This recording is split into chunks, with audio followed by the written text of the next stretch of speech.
बहुत पुरानी बात है। द्रविड़ देश में इंद्रदुम्न नाम का एक राजा हुआ करता था जो हमेशा विष्णु की उपासना में लगा रहता था। एक दिन इंद्रदुम्न हर दिन की तरह विष्णु की उपासना में लगा था। तभी महर्षि अगस्त अपने शिष्यों के साथ वहां पहुंच गए, लेकिन इंद्रदुम्न पूजा में इतना लीन था कि उसने महर्षि को देखा नहीं। इससे महर्षि कुपित हो गए और इंद्रदुम्न को शाप दे दिया कि महर्षि का अपमान करने वाला यह राजा हाथी के समान जड़बुद्धि है, इसलिए अगले जन्म में तुम हाथी बनोगे। बाद में इंद्रदुम्न का जन्म गजेंद्र के रूप में हुआ, जो त्रिकुट पर्वत की तराई में हाथियों के झुंड के साथ रहता था।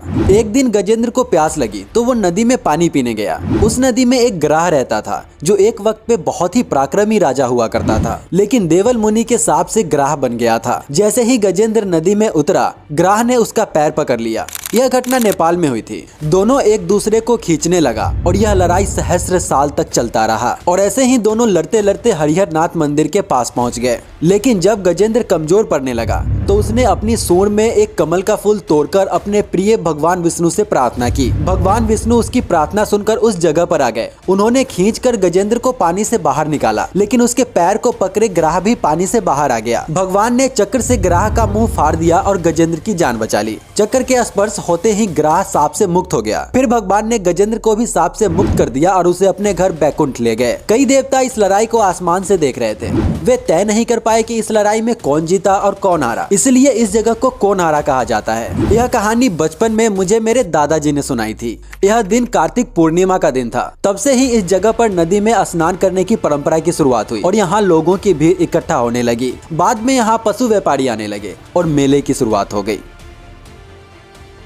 सोनपुर भारत का नहीं, दुनिया का सबसे बड़ा पशु मेला। इस मेले की शुरुआत आज से लगभग 3000 साल पहले वैदिक सभ्यता में हुई थी। हर साल गंगा और नारायणी नदी के संगम पर लगने वाला यह मेला माइथोलॉजी और लोक साहित्य से बहुत गहरा संबंध रखता है। मौर्य काल से लेकर मुगल काल तक यह मेला व्यापार और संस्कृति का गढ़ रहा है। यह सिर्फ मेला नहीं, यह समय की सैर है। यह मेला कार्तिक मास के पूर्णिमा के दिन गंगा स्नान से शुरू होता है और पूरे 1 महीने तक चलता है। मौर्य वंश के संस्थापक चंद्रगुप्त मौर्य अपनी सेना के लिए इसी मेले से हाथी घोड़े खरीदते थे। एक समय पे यह हाथियों की बिक्री के लिए दुनिया का सबसे बड़ा बाजार था। भारत सरकार का वन्य विभाग खुद यहाँ से हाथियों को खरीदता था। यहाँ अफगानिस्तान, ईरान और इराक से व्यापारी पशु पक्षियों को खरीदने आते थे। बिहार में 1857 के विद्रोह का नेतृत्व करने वाले वीर कुंवर सिंह ने इसी मेले से अरबी हाथी, घोड़े और हथियार खरीदे थे। 1805 में रॉबर्ट क्लाइव ने सोनपुर में घोड़ों के लिए एक बहुत बड़ा अस्तबल बनवाया था। यह मेला पूरे एशिया से लोगों को आकर्षित करता है। इस मेले के बारे में कहा जाता था कि आप यहाँ सुई से लेकर हाथी तक खरीद सकते थे।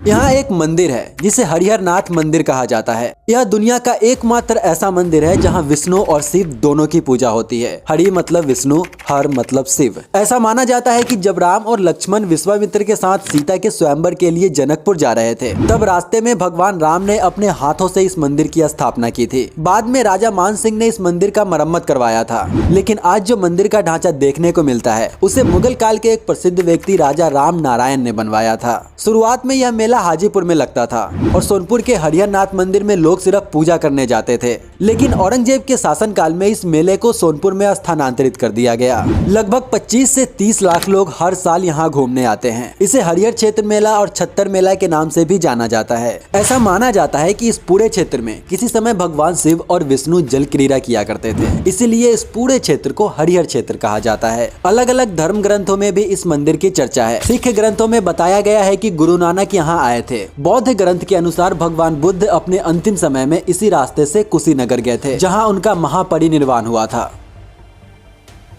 यहाँ आपको सभी किस्म के कुत्ते, गाय, भैंस, खच्चर, टट्टू, घोड़े, खरगोश, बकरियां और ऊंट मिल जाएंगे।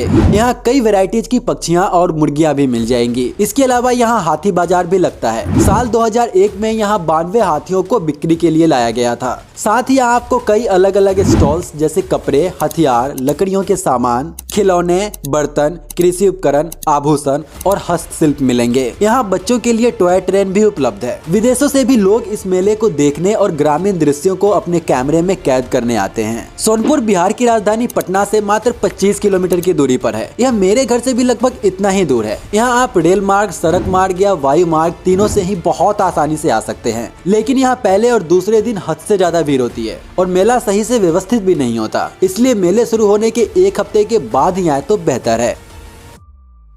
एक्चुअली इस मेले में दूर से व्यापारी जानवरों की खरीद बिक्री के लिए आते थे। रात में इन व्यापारियों के मनोरंजन के लिए नौटंकी और नाच का आयोजन किया जाता था। वही नाच आज थिएटर के रूप में बदल गया है।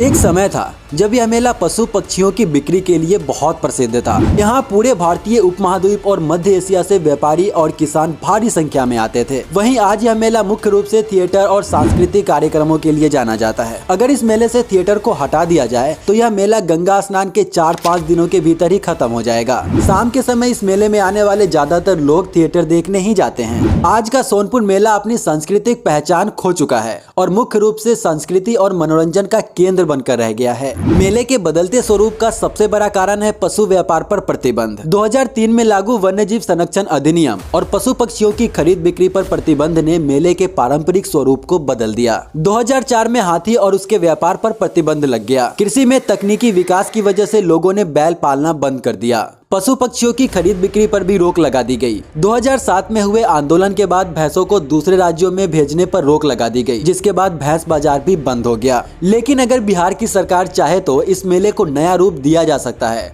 और इसे एक बहुत बड़े टूरिस्ट अट्रैक्शन में बदला जा सकता है। लेकिन अगर चाहे तो यार वीडियो अच्छी लगी तो लाइक कर देना और चैनल पर नए हो तो यार सब्सक्राइब करके जाना। मिलते हैं अगली वीडियो में, तब तक के लिए जय हिंद।